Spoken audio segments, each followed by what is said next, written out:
even how you speak. It has a great impact on your life and your success. Consider this analogy. Think of various products when you go shopping. Some products look extremely luxurious and expensive at first glance, to a point that you do not even check their price. Others look very substandard that you don't even give them a second look, while others appear well packaged and excellent and well within your means. You are just like a product. Think about how you have packaged yourself and whether it really represents who you are and what you aspire to be. There is such a thing as over-branding and even under-branding yourself, something you need to be careful about. Young, upwardly mobile men and women sometimes tend to overprice themselves out of the market. This is as bad as under-embracing yourself. Some of the signs that you have overpriced yourself could be that you look like $1 million on social media, but your salary does not reflect this. It also means that you live in a very expensive neighborhood while struggling for food and petrol and maybe have even no savings. This could cost you potential jobs and even partners. Think about it. You are trying too hard to keep up appearances by spending a lot on your packaging, such that at a glance, everything about you screams luxury.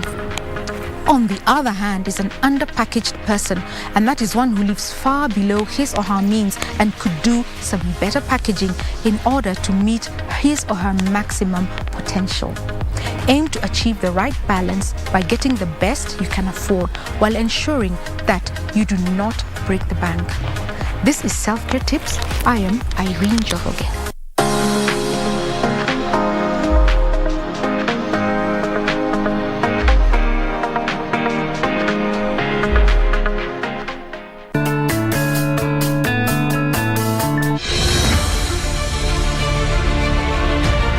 With the certified seed, you'll never have bacterial wilt, and you'll also not have a disease called potato cyst nematode. Viazi yenye tulitoa hapa tuliletewa na director wetu, ilifanya kazi mzuri sana. Tutasaidia serikali kwa kupunguza njaa. Naona kama nchi yetu haitakuwa na shida ya chakula. Yote haya kwenye KBC Channel 1.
Good evening, welcome to Prime Edition. I am Cynthia Nyamai. Now tonight we have political stories for you.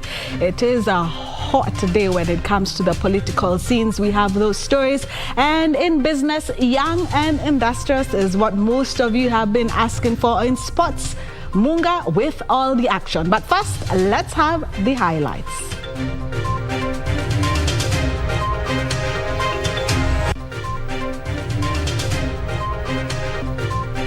ODM leader Raila Odinga dares Deputy President William Ruto to resign. Kenya Kwanza presidential candidate William Ruto challenges his opponents to prioritize solutions over power.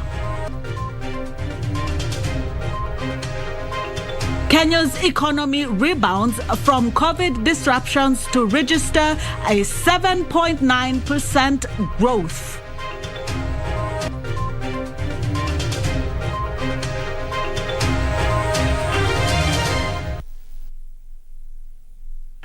Welcome back. Our sign language interpreter today is Lucy Maura, and we would like to hear from you. You can send us your feedback and comments on KBC Channel 1 on Twitter, Facebook and Instagram. Now, Azimio la Umoja One Kenya presidential nominee Raila Odinga is urging the Deputy President William Ruto to leave a government instead of criticizing it from within. Raila, who held a number of meetings in Nyandara and Nakuru counties, said the DP should not use the taxpayers' money fighting the government he is serving in. Raila promised to give Kenyans a value for their money if he wins presidency in the August 9th polls. The Azimio la Umoja One Kenya coalition flag bearer Raila Odinga Thursday led a team to a series of meetings in Nyandarua and Nakuru counties. Atio kazi yafanyiki katika serikali hapo. Kama wewe unasema kazi yafanyiki, mbona ujiuzulu? Mbona utoki? Unakula pesa ya serikali hapo ndani, ingine unaiba, alafu baadaye wewe unalaumu mtu mwingine. Unajua hawa jamaa. Raila promising a new order once elected president, saying Kenyans will reap bigger under his stewardship. The former Prime Minister urging locals to back his presidential bid, saying the Azimio coalition has a clear agenda of where it wants to take the country.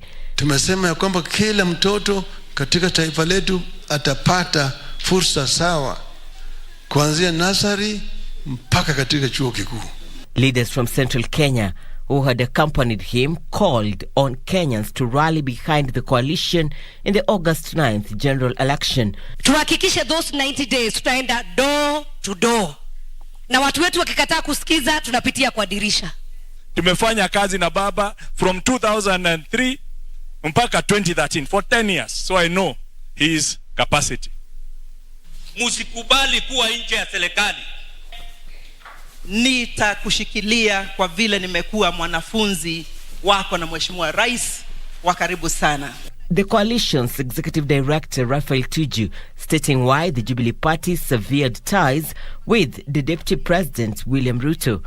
Sasa kama mtu anaweza chukua that kind of money kabla hajakuwa president, je, siku ile atakuwa president itakuwaje?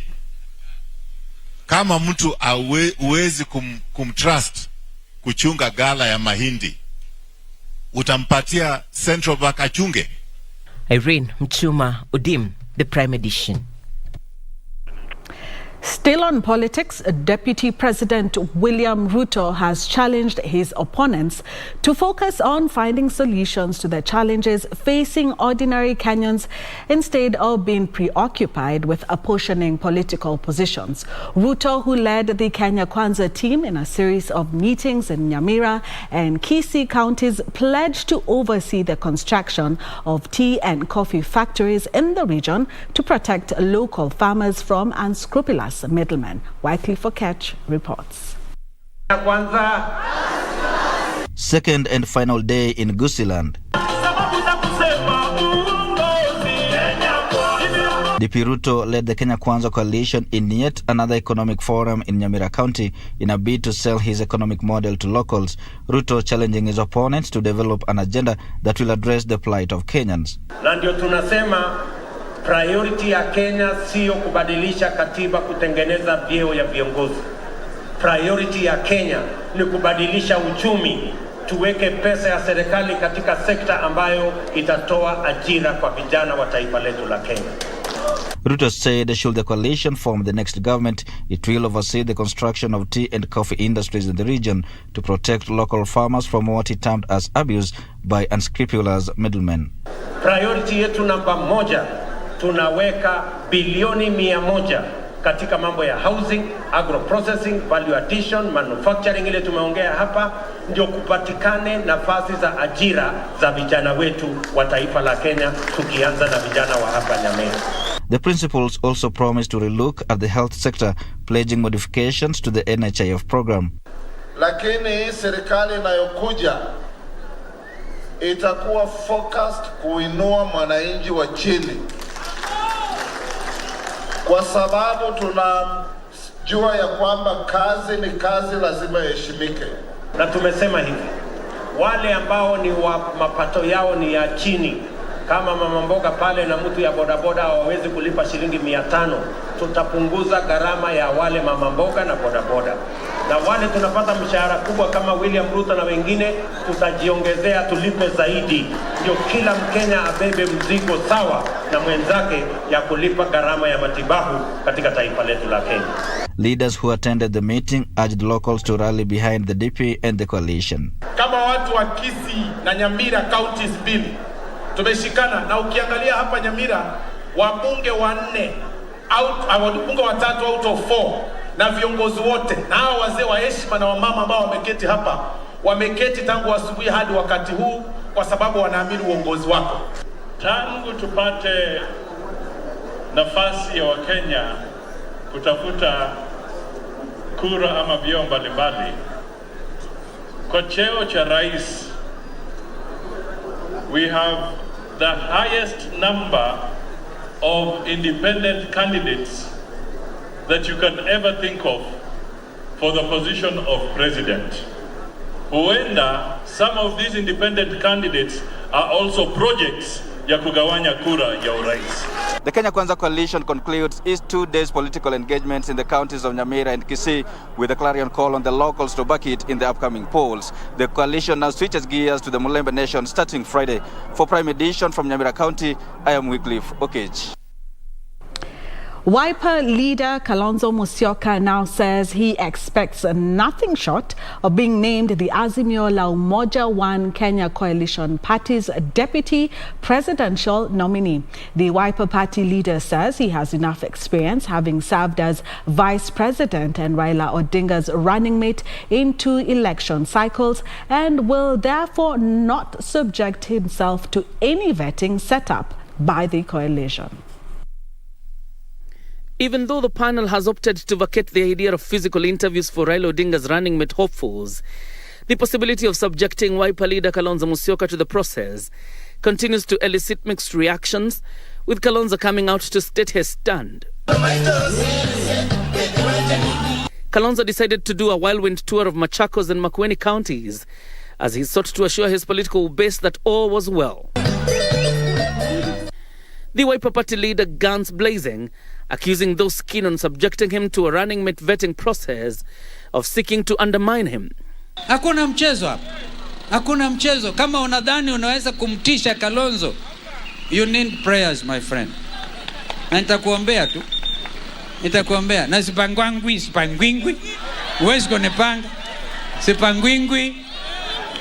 Wale watu wajue uwezi kumpanga Kalonzo, haiwezekani. Kalonzo says his experience in government as vice president, being Raila Odinga's running mate for 2 election cycles, and the backing of the Ukambani vote is an edge over any other hopeful. Wananchi wenyewe ndio wanasema Kalonzo amekuwa vice president wa Kibaki miaka 5. Kalonzo amekuwa running mate wa Raila 2013 na 2017. Interview gani unaenda kufanyiwa? Interview gani hiyo? Mheshimiwa Kalonzo amekuwa deputy yako mara 2, 2017 na kutoka mkiongea akakubali step down.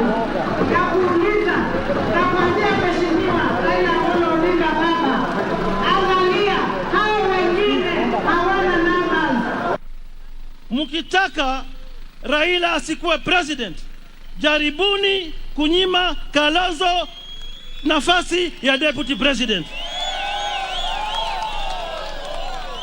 Hizo interview Raila maliza leo, useme leo usiku Kalonzo ni next deputy president of the Republic of Kenya. Hatutaki story nyingine. Tutaamua sisi na Wiper baada ya tarehe 10, lakini tumesema kwa hiari yetu Kalonzo awapatie kitabu inaitwa Against All Odds, wale wamjui waisome, wale kamati ya watu 7. Hiyo tu, lakini Kalonzo hatakanyaga kwa hiyo interview. Kalonzo has also dismissed his newfound defenders in the Deputy President William Ruto-led Kenya Kwanza, claiming he was keen on upsetting Ruto's presidential ambitions. Wengine wanasema sijui ati watu wa UDA ndio wanatetea Kalonzo. Sitaki UDA initetee. Nataka kuangusha UDA. But does he see a way out of the legal quagmire he faces if he is not named running mate? I'm a servant of the living God. With every temptation or challenge, God will provide a way of escape. Wewe huwezi kuzuia Kalonzo. Wewe ni nani unamzuia? Though Kalonzo Musyoka insists that the Azimio la Umoja One Kenya coalition party must make him running mate, questions abound on the legal choices for the man from Saikuru if the coalition does not name him the running mate, considering that he had signed the instruments of the coalition. John Jacob Kuria, Prime Edition. Thank you, Kira, for that report. Amani National Congress says the Kenya Kwanza Alliance was not formed on a platform of sharing elective positions. The party's Secretary General Simon Gikuyu says the coalition targeting the provision of better services, revival of the economy, and reduction of the public debt. Gikuru said the Kenya Kwanza coalition was not so much focused on power sharing, but was working on a formula to winning the August 9th general election. Our manifesto as a party will be actualized, and we will have a chance to form government and serve Kenyans and implement our manifesto within Kenya Kwanza. It is not about what my party leader will get. It's not about what Senator Wetangula will get. It's about our common agenda, common ideology, and service to Kenyans. ANC has also dismissed 6 pieces voting in Kenya Kwanza Alliance, saying every party has a right to contest the election in any elective position. So I don't see why there should be so much hurry, yet even our opponents in Azimio have not unveiled. So I would appeal that let us be patient, let us wait for the 16th, and it will be public knowledge. Farmers Party candidate, both any voting in any of those candidates is part of the 6-piece because we all support.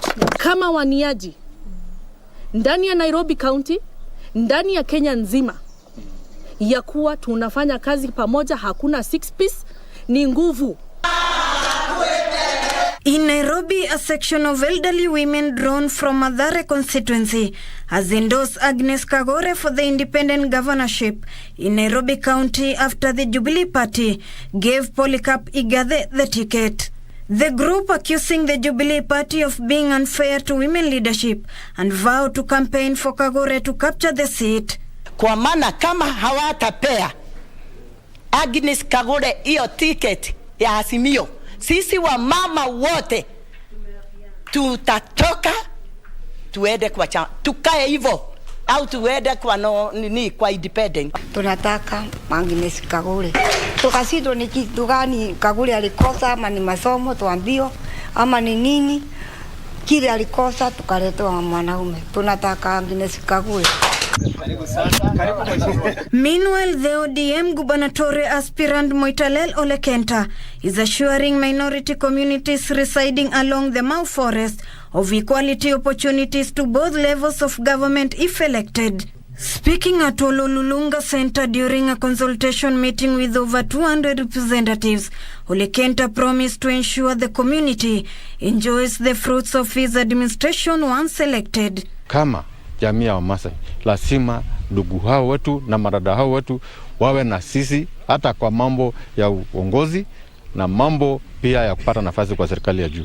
Serikali yangu ikiingia, sababu itaingia, jamii hawa lazima wapate waziri. Ukijaliwa na Mungu kupata nafasi katika serikali ambaye tutaenda kupiga kura mwaka huu mwezi wa 8, hesabu jamii ya Ogie katika serikali yako ili tupate jicho.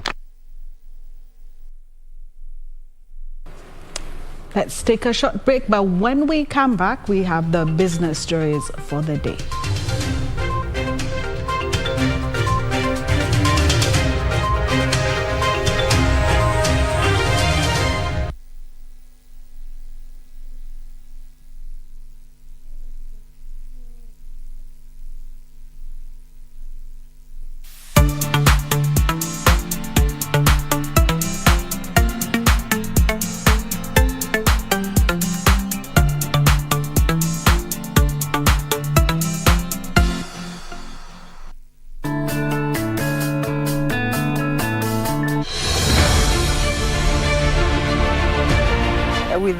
certified seed, you'll never have bacterial wilt, and you'll also not have a disease called potato cyst nematode.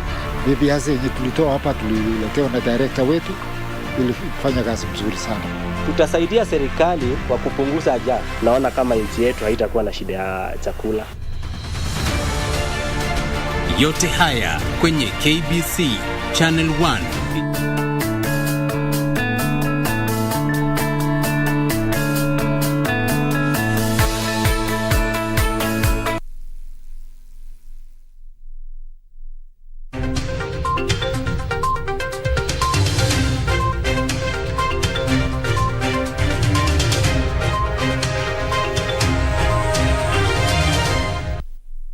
Welcome back. Now, the Kenya Medical Supplies Authority says that it is undertaking reforms for effective service delivery. The reforms include the establishment of a state-of-the-art warehouse for medicine that will ensure public hospitals are well stocked.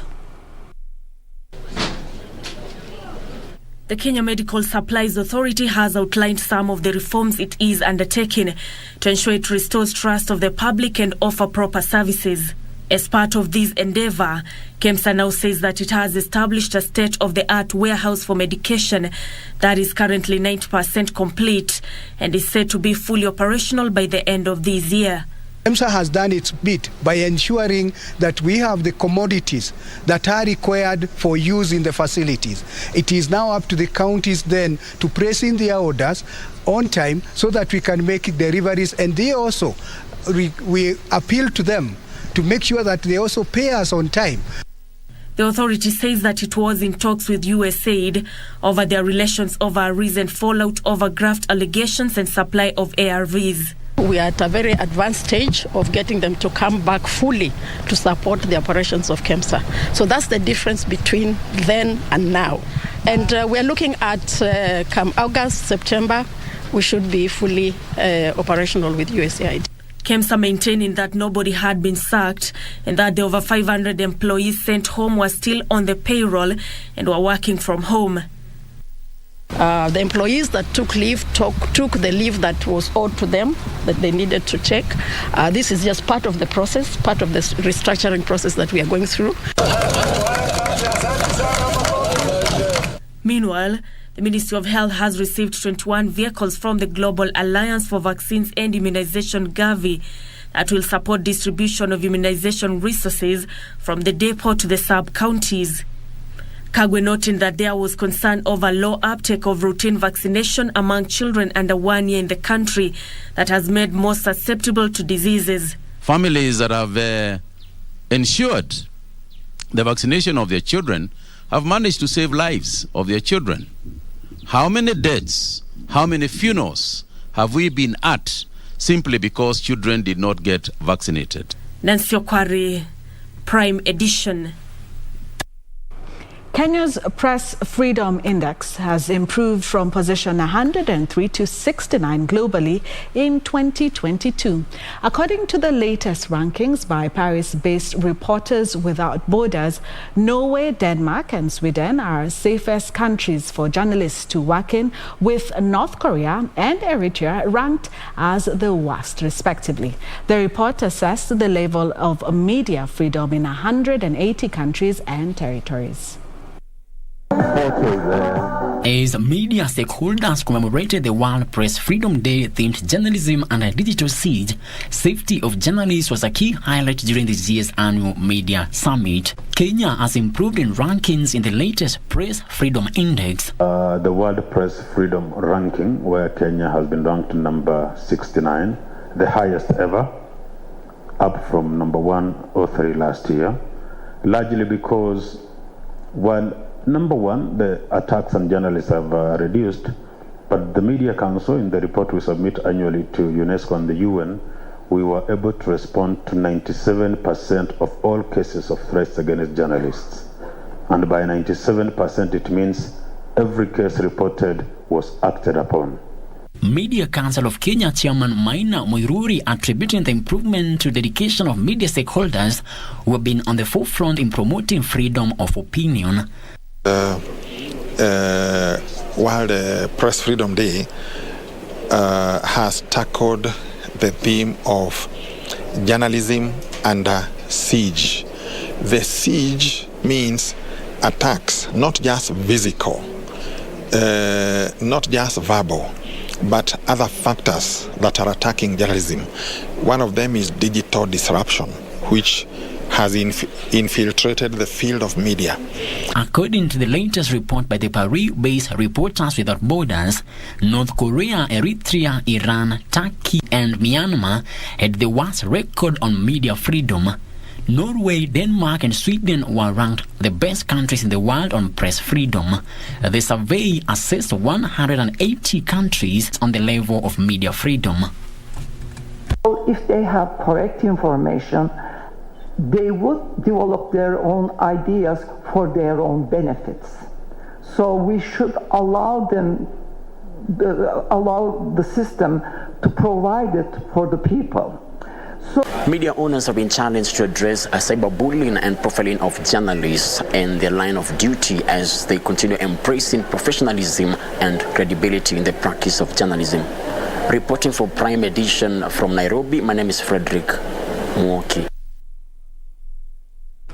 The state broadcaster was not left behind as the Media Council of Kenya brought together stakeholders to commemorate World Press Freedom Day, traditionally observed on May 3rd. This year's regional celebrations were held in Arusha, Tanzania.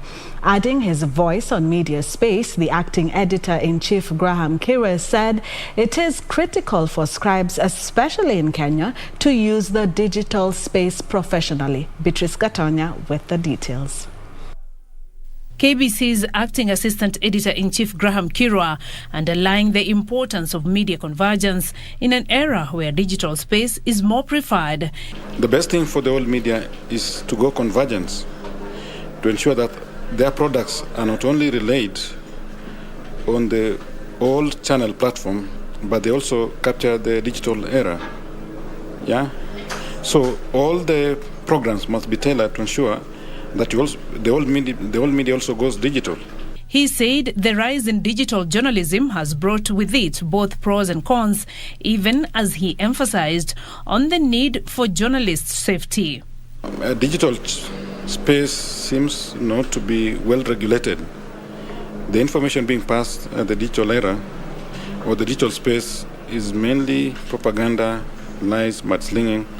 So the old media must ensure that whatever they want to relay using digital space is factual, so that they can continue maintaining their professional ethics. Kenya Union of Journalists Labour Secretary Silas Kirago said it is time traditional media claimed digital space, but not with misinformation. Most of the code of ethics are diminishing because everybody is now reporting. And if everybody is now reporting, what happens to the journalists who are professionals? Award-winning journalist Mariambo said there is need for journalists to maintain professionalism in the digital space. I think my call to journalists is that to maintain professionalism in the face of digital media, where when something happens, before you can publish it in the mainstream media, the social media is already running with it. So as a professional journalist, it's incumbent that you verify. Young journalists remain hopeful that as they join the industry, technology will work in their favor. Huu ni wakati wa dijitali.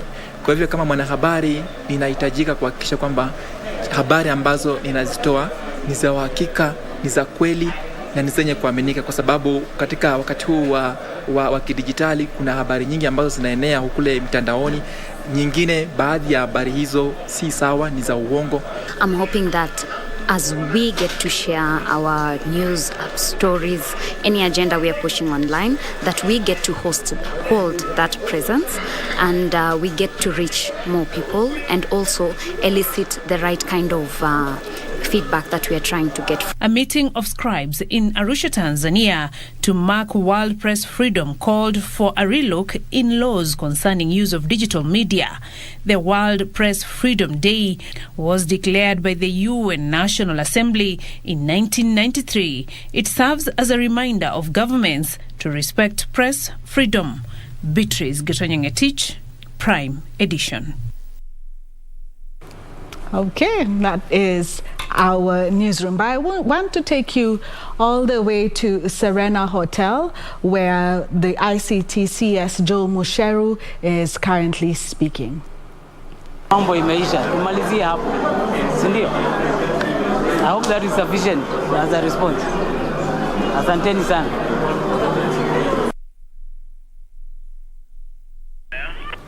Well, I think we came in a little bit late. I'm sorry for that, but I will tell you the highlights of his speech, which has to do on elections rigging. But now let's catch up with the business stories. The economy rebounded last year, growing by 7.5%, powered by the lifting of COVID-19 restrictions as compared to a contraction of 0.3% in 2020. This is according to the latest economic survey report that indicates that the economy was lifted by the manufacturing, hospitality and logistics sector. However, National Treasury Cabinet Secretary Ukur Yatani projects the economy to slow this year under the weight of high fuel prices. COVID-19 restrictions pushed to contract 0.3% in 2020, the first contraction in nearly 3 decades. However, the lifting of the restrictions and gradual reopening up of countries lifted economic activities, with Kenya rebounding to register a growth rate of 7.5%. This was driven by growth in sectors such as education at 214%, accommodation and food services at 52.5%, financial and insurance at 12.5%, while manufacturing rebound from a contraction of 0.4% in 2020 to 6.9%. Overall, the country's economic performance for the year 2021 expanded by 7.5% compared to a decline of 0.3% in 2020. Agriculture, which is the backbone of Kenya's economy, contracted 0.1% compared to a growth of 5.2% in 2020 due to poor and erratic rains. It may be noted that the agricultural sector recorded a mixed performance, recording a contraction of 0.1% in 2021 compared to a more impressive growth of 5.2% in the year 2020. When all sectors failed to show any signs of growth, agriculture stood out with a growth of 5.2% 2020. The value of trade increased by 26.3% to 2.9 trillion shillings. The value of exports rose to 743.7 billion shillings from 643.7 billion shillings during the previous year, with agriculture dominating the exports. On the other hand, the value of imports increased to 2.1 trillion shillings from 1.6 trillion shillings in 2020, with balance of trade widening 40% to 1.4 trillion shillings.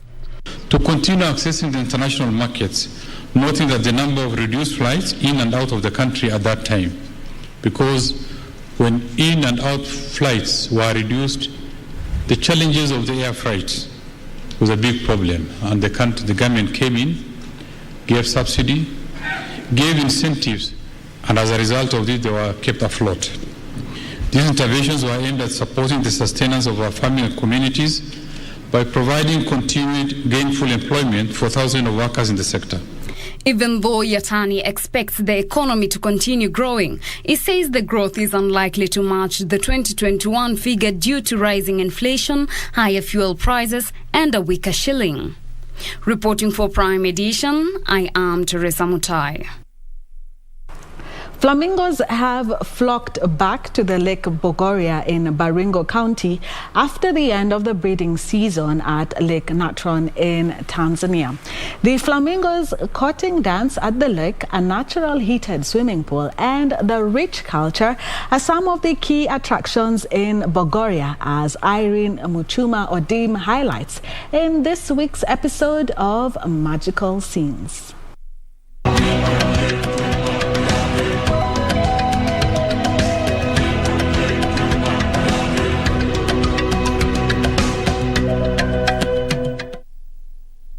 1.3 million lesser and mature flamingos are on the banks of Lake Bogoria in Baringo County, creating an ideal spectacle for photographers and bird watchers. Especially now that we don't have a lot of international tourists, the flamingos are not disturbed, because before people could flock in and, so there are as many as they can be. The lake's abundance of algae attracts flamingos that had migrated to Lake Natron in Tanzania for breeding. The migratory birds are a spectacle to watch. Once again, it is that time of the year. The flamingos are back to Lake Bogoria in the county of Baringo after a breeding season in Lake Natron, Tanzania. You could be lucky enough to see them grazing, and most interesting bit about them that you could capture for a memory is their courtship dance. This is their courting dance. They lift their head high and slowly tiptoe while swinging from side to side.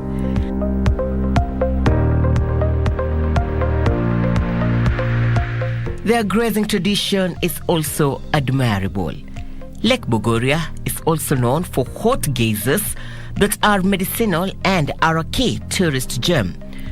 This has seen facilities in this part of Kenya opt for geyser-heated swimming pools. All clients will always want to have the ealing, the dip of the ealing. However, for exercise and also the temperatures here, we still have a number of clients swimming in the cold pool, which is 25 meters. So it's quite deep, and also the length. So, but again, we cannot debate about it. The spa pool takes it all. A serene environment, ideal for birding, relaxation, team building, and game watching. We progressively encourage clients to plant a tree, and you've seen some of them have names and have the dates when they were planted. Bogoria is frequented by repeat visitors, or simply put, once you visit this destination, you will either want to stay longer or come back again. Irene Mchuma Odim, Magical Sense in Bogoria, Baringo County.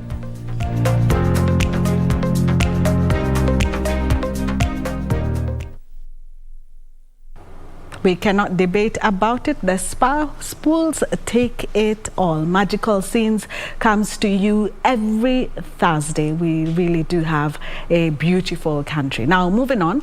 Scrap metal traders, millers and smelters say the license fee is too high for those keen to legitimize their operations following the lifting of the ban on the scrap metal business. While calling on the government to reduce the license fee, they urge that the fee was prohibitive, especially for small-scale traders. So far, vetting committees at the county level are vetting 250 applications. Our reporter Regina Manyara was in Kamkunji Jua Kali Center and files the following report.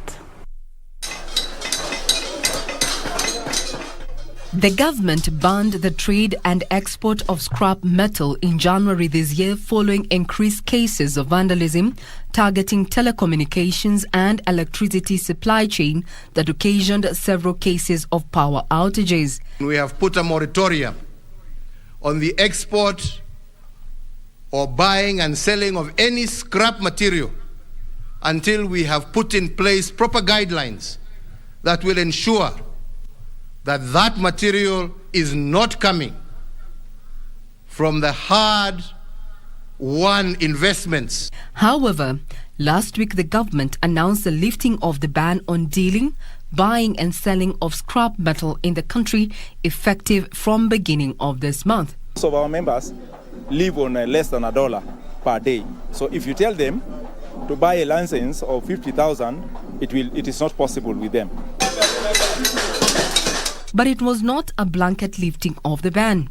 It was on condition that only those duly registered and licensed can operate. Trading in scrap metal will be confined to all those who are duly licensed. A spot check by KBC Channel 1 found that business was slowly resuming, albeit complaints from operators.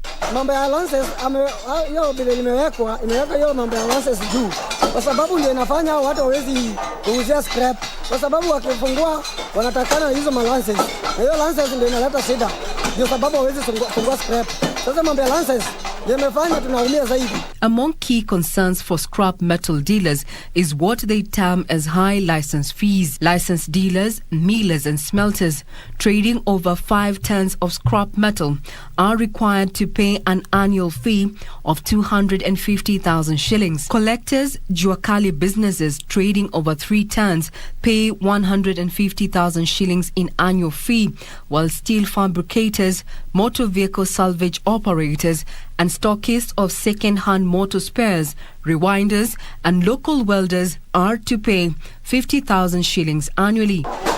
Kulingana na vile scrap metal zilikuwa zimefungwa na rais, tulikuwa affected so much. Tuliumia sana. Biashara zetu zikarudi chini. Hata bei za vitu zikapanda. Zile kidogo zenye tulikuwa tunapata zilikuwa na bei za juu.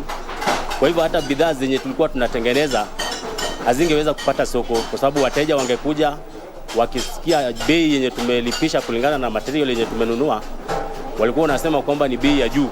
Those contravening the rules will be liable to penalties including fines or prison terms upon conviction. With a membership of 7,500, the Juakali Association is calling for a review of the terms for scrap metal operators to continue in efforts to secure the livelihood of its members across the value chain. We were just requesting the President if it was better to visit our sector or meet the officials from the Juakali Kamukunji so that we can raise our complaint direct to him so that we can see where we can put our problem for our members. The Juakali Association says a handful of the members have so far complied with the stringent registration and licensing rules. With the lift of the ban on scrap metal use, they argue that the cost required in as far as fees are concerned is way out of their reach, and they ponder if the government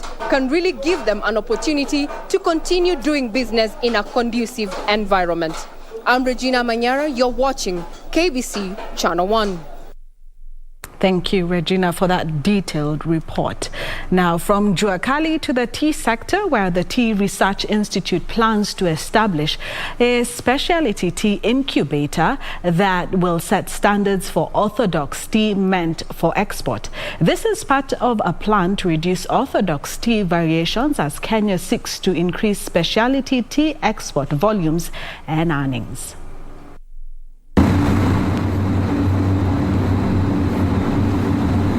Kenya exported 558 million kilos of tea last year, up from 518 million kilos shipped in 2020. This saw year-on-year earnings increased 13% to 136 billion shillings. However, of this, orthodox tea exports only accounted for 1% of the total export volumes. To show up production of specialty tea, the Tea Research Institute is in the process of starting incubation services for those seeking to invest in specialty tea cottages. The institute is keen on drastically increasing the number of orthodox tea cottages from the current 20 by offering technical assistance and training to specialty tea processors. It would be incumbent upon the interested parties to come to tea research for training so that they are thoroughly trained. We take them through the A to Z of cottage tea processing. The incubators will also create standard for orthodox tea destined for the export market to reduce quality, variation or produce from Kenya. Any investor who is ready to invest in the tea industry, first of all, they have to be registered by the Tea Board of Kenya. For them to invest, they have to have the capital. And with cottage tea processing, with about 20 million, you're good to go. And with at least 50 acres of teas.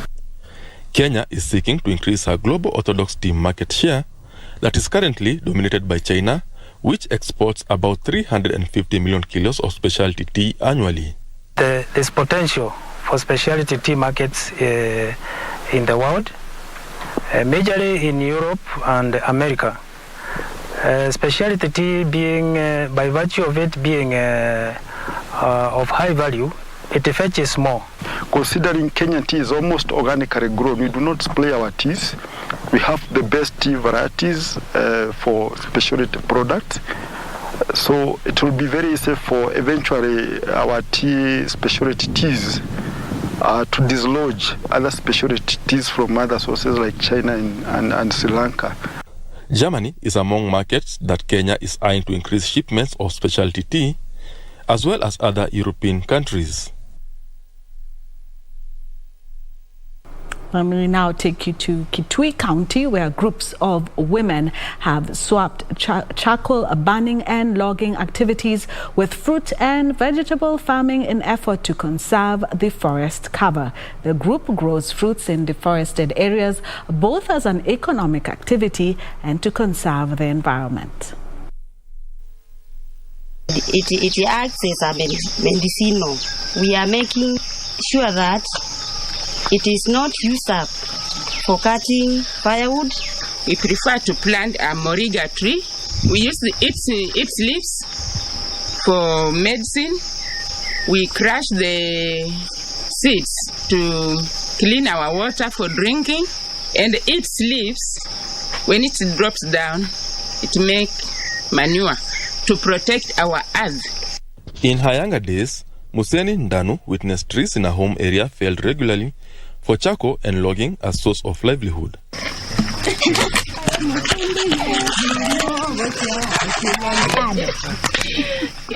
However, the situation is slowly changing as groups of women in the area have taken up horticulture farming. Going through the pots, we ensure that we do what we call root pruning. The women are reclaiming degraded forest land by growing an assortment of fruit trees and vegetables. Tumeshukuru kwa hiyo, imetusaidia sana, imetufunza vile tutakuwa tunafanya mashamba yetu. Kama hii yangu haina mbolea, nianze na hii miti ndio nimepanda, ndio hii shamba ikiwa hii miti imetoa matawi, ikiongezekea mbolea nitakuwa ninapanda kama mahindi ama mbaazi, siwe zinanisaidia kwa chakula ya watoto. The women plant indigenous trees alongside fruit trees and have started nurseries to scale up fruit production. Kwa jua miti ingine ni dawa na matunda tunapanda kama passion fruits, papai na mboga ya kutusaidia.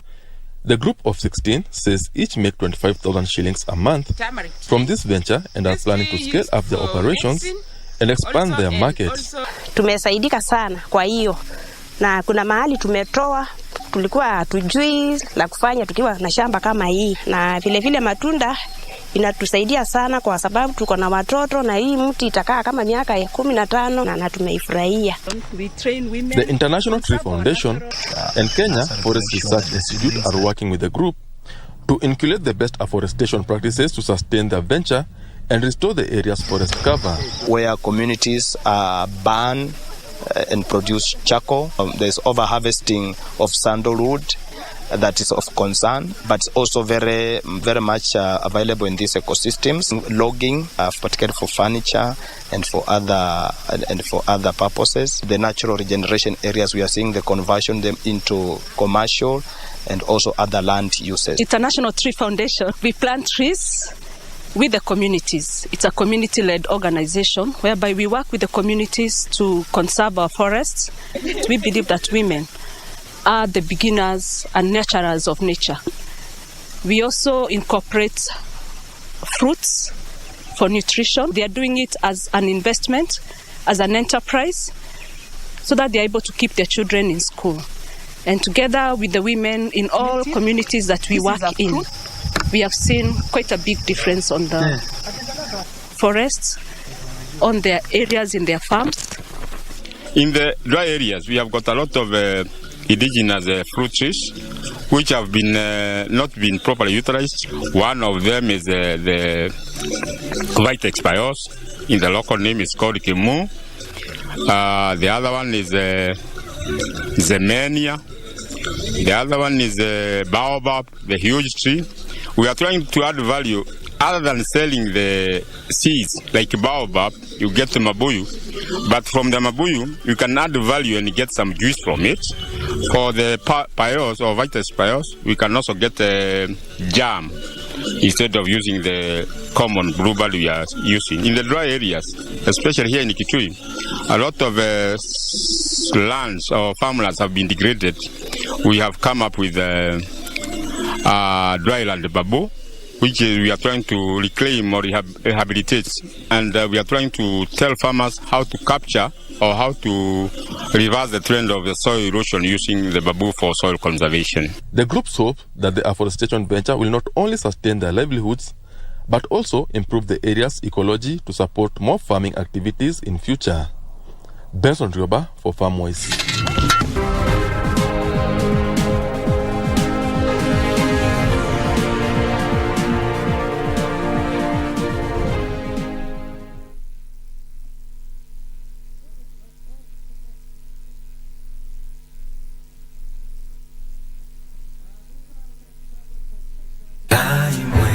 Culture makes us have beliefs, values, mindsets, and practices. Through culture, we get to see the behavior pattern and norms of a specific group. Their rules, their assumptions, their perceptions, and try to understand the logic and reasoning behind those assumptions. Family is normally not allowed into the compound, no. If it is taboo to eat chicken, and you have eaten chicken, the entire village would know that so-and-so's wife is a wolf. Walikuwa wanapata adhabu. Ile adhabu inaitwa malu. Every Friday at 9 p.m., KBC features different communities in Kenya for an opportunity to understand their specific belief or practice. Do you have a news story to share with KBC? Get in touch swiftly on email news@kbc.co.ke or call 0723-892-654 or 0734-780-124.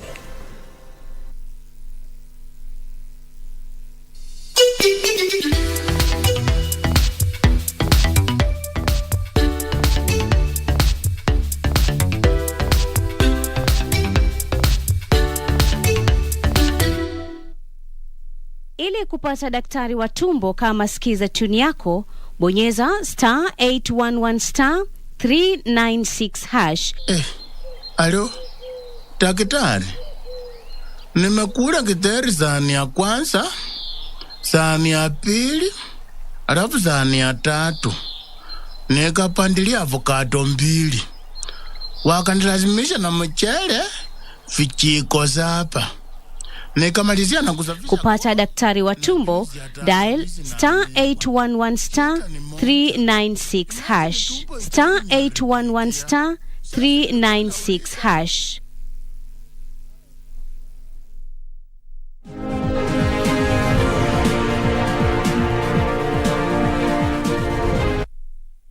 Welcome back. The resort town of Malindi has a hidden gem which is among the oldest and most unique animals and birds orphanage that is located at the heart of the town. Falconry of Kenya Griff Park and Eagle Park is home to diverse species of animals, including a 128-year-old turtle that is aging gracefully under the care of well-trained caretakers. Our reporter Nduta Mukami has more details on this animal orphanage. History of the place, you ask Michael, huh? The Falconry of Kenya has been home to different animal species over the years that saw animals brought in by locals establish it as a rescue center.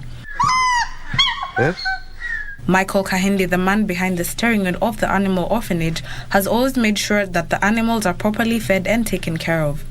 Among the main challenges that Kahindi has faced is treating the injuries sustained by the animals when in the wild. Wanawekwa hapa kwa minajili ya kuwasaidia. It's like a rescue center. Tunawapata akiwa ameumia ama ameanguka kwa kiota kwa sababu ya baridi nyingi. Tunawahifadhi. Wale ambao wanaweza kurudishwa kwa msitu tunawaregesha, lakini wale ambao wameumia kiwango cha kwamba hawezi kujisaidia kwa msitu tunawahifadhi hapa. Kama aliyevunjika bawa, ana jicho moja, ama amevunjika mguu, ndege kama yule huwa hawezi kuishi vizuri msituni. So tunawahifadhi hapa, na kama inawezekana tunaweza kuwafanyia breeding, na watoto tunawaachilia, wazazi wanabaki tu hapa. Kahindi says Falconry of Kenya funds its operations from entry fees at the gate and individual sponsors who visit, which is not sustainable, especially during the COVID-19 pandemic that drastically affected inflows. Imetuathiri sana kwa sababu kama hizo bembe nimekwambia za Wakenya huwa ni kidogo mno. Tunategemea sana na watu wa nje, lakini COVID ilipoanza kila kitu ikasambaratika. Kwa hivyo sasa hivi tunajaribu kujikakamua kupata donations from our local people, na pia ile kidogo tunapata from our local people ndio inatusaidia kufinance hawa wanyama. Structures housing the animals and the general infrastructure at the center are dilapidated and in need of renovation. The condition here after the corona and everything, so I decided to help and get some of my members, like Million Footprints or Malindi Info in Germany. We have a lot of people who are ready to help. They are already in conservation and in nature protection. The facility is a monumental pillar within the community, as visitors are normally enlightened on the importance of not hurting animals. At the center, there is a bar and cafe that offers visitors a calming and serene environment to relax. Reporting for Prime Edition, I am Dutamo Kami. The Capital Markets Authority has published the revised rules seeking to enable access to the capital markets by small and medium-sized enterprises to raise both equity and debt capital. The CMA targets to have more companies list on the Nairobi Securities Exchange and stimulate more initial public offers. The draft regulations will address emerging issues and market dynamics to respond to evolving needs of issuers and investors. To increase unretained listings at the Nairobi Securities Exchange, support capital raising by small and medium enterprises, and enhance investor protection, the Capital Markets Authority has developed draft public offers, listing and disclosures regulations, and commenced a 30-day public exposure of the same. The review of the public offers, listing and disclosures regulations aims at facilitating a legal framework to support financing of flagship projects through the capital markets. The current 10-year Capital Markets Master Plan also recommends the need for a review of the regulations to streamline the listing requirements and encourage capital raisings and listings on the NSE. The review is expected to align the regulatory framework to market realities, including the advancement of technology, which has transformed the way markets operate, including the capital raising business models. It further addresses approval turnaround times, shelf registration and valuation of securities, among other gaps in the existing public offers, listings and disclosures regulations. The draft regulations have also introduced two new market segments, the SME fixed income securities market segment and the small and medium enterprise market segment.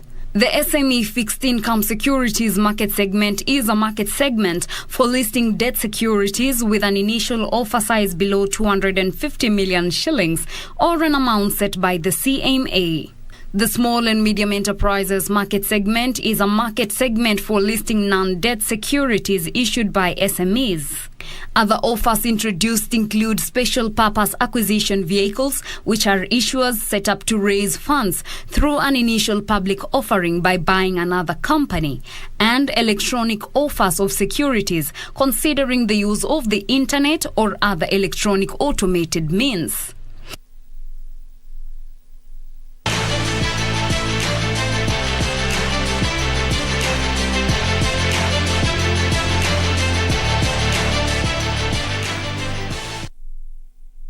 Well, good evening and thank you for joining us for tonight's edition of KBC Sports with me, Richard Munga.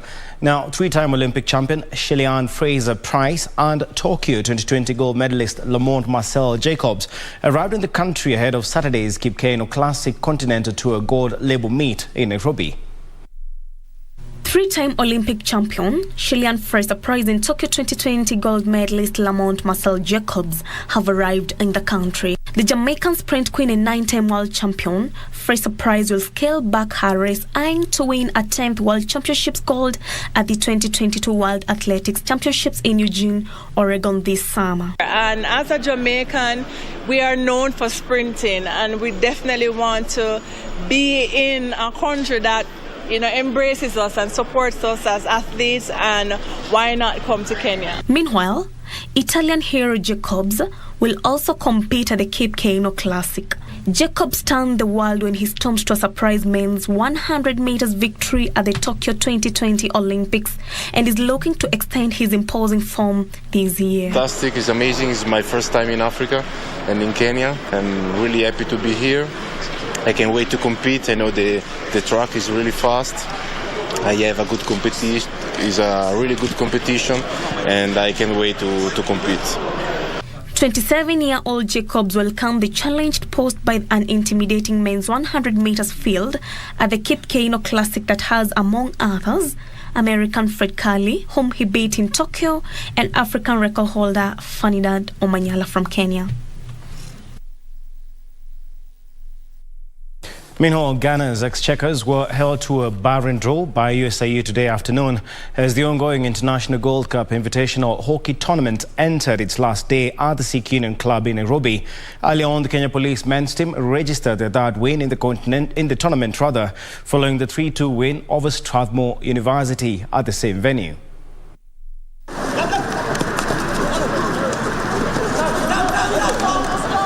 Kenya Police defeated Strathmore University 3-2 in the International Gold Cup Invitational Hockey Tournament, which ends tomorrow.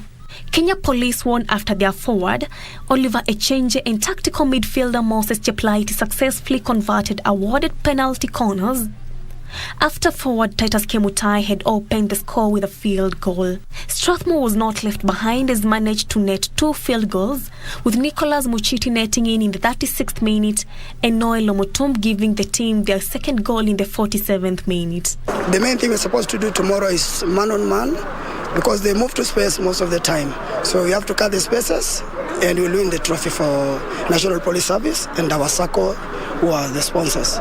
Our major undoing thing was conversion rate, and it's the thing that we are going to work on it. The return match was an act of sweet revenge for police who had lost 1-0 to Strathmore University Gladiators in their first match. Today we played very well, but we were able to take our chances. But we are hoping to win our next game against police to lift the trophy back home.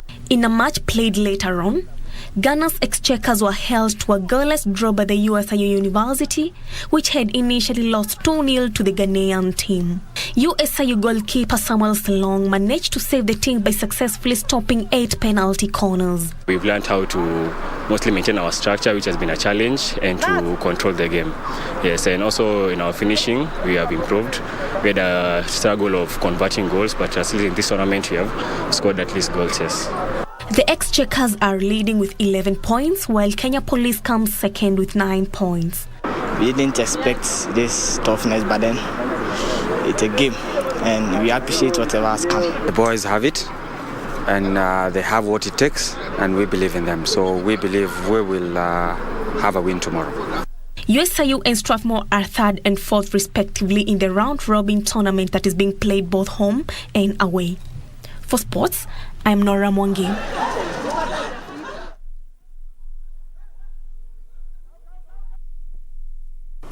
Well, that's all the time we had for sports. Maybe anything to add? And the action?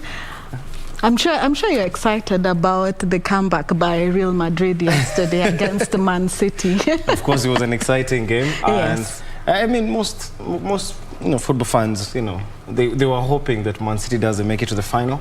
And, well, I'm trying to keep myself from you got celebrating. your way. We actually did.